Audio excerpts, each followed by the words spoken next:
Congresswoman Barbara Lee, one of the most effective, brilliant, thoughtful, insightful members of the United States House of Representatives.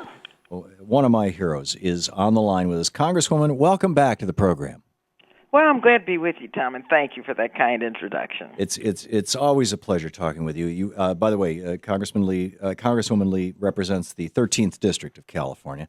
I'd like to talk about Ebola and the CDC funding cuts and the Republicans,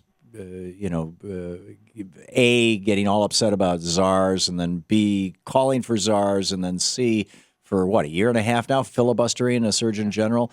What's going on with all this stuff? Well, they're politicizing this, and it should not be politicized. Right. Can you hear me, Tom? I hear you just fine. Yeah. 16% of CDC's funding was cut. More than 10% of National Institute for Health funding was cut. 44% of funding for Federal Hospital Preparedness Program was cut.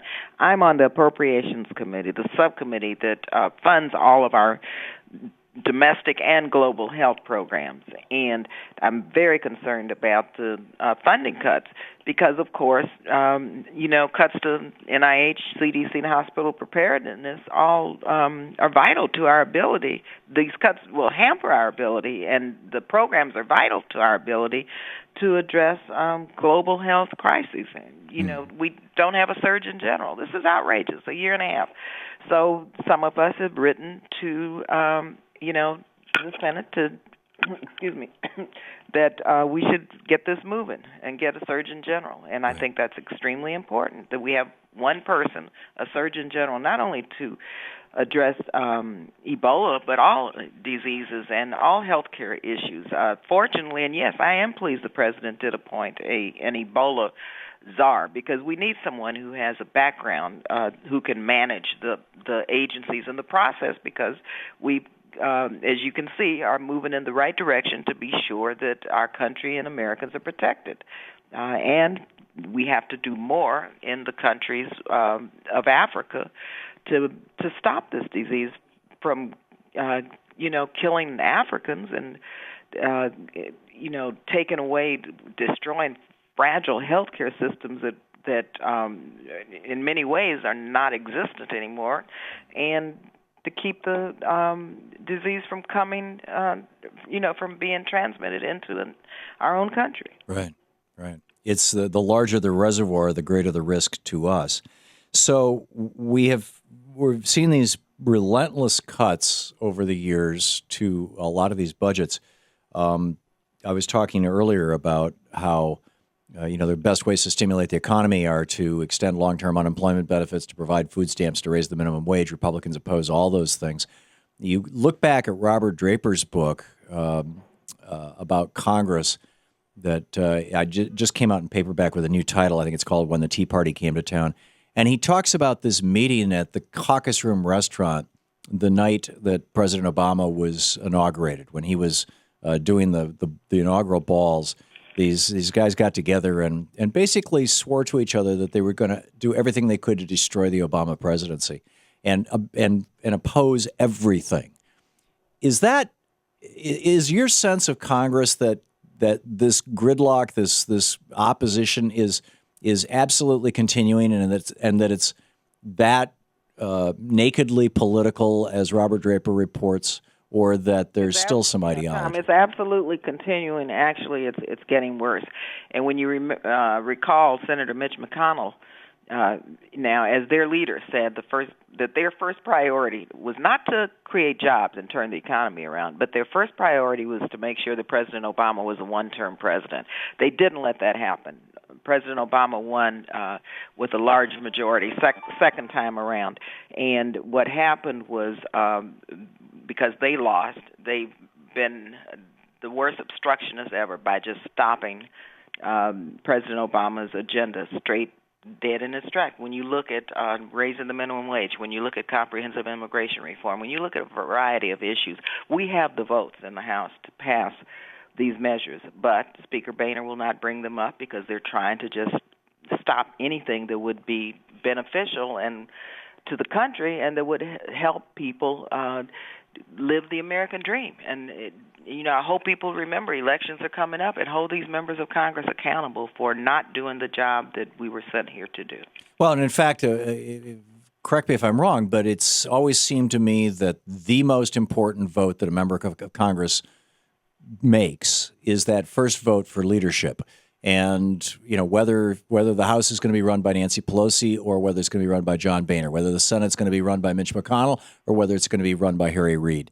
And the way that we can influence that vote is by showing up and voting in these midterm elections, for Democrats, it seems. Absolutely. And one of the efforts all of us are mounting, and we're helping candidates around the country. We've got some phenomenal House candidates, so we can take back the House. So Speaker Pelosi will again be Speaker. I'm in Louisiana today. I was in North Carolina. I'll be going to Georgia and Texas, working to help Senate candidates and others with get out to vote efforts. It's very important that people in states where there's early voting, that they vote early and that they get people to the polls, because this is a very important election.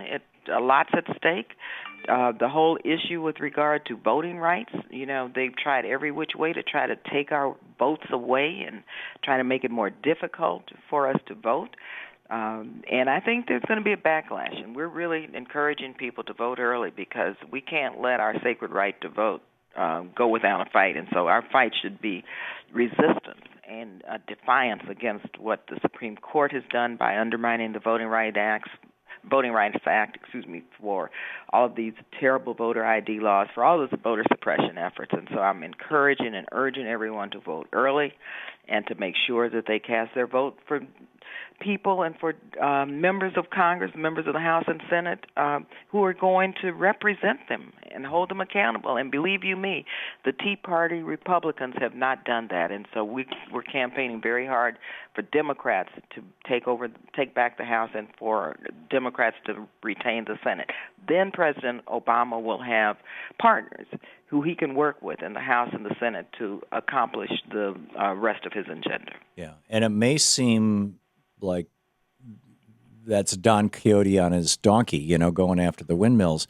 But the reality is that if just a few percent more people were to vote, if we were to get turnout numbers that were like they were 2 years ago in a presidential election for this midterm election, Democrats actually have a good chance of taking back the House and a good chance of holding on to the Senate.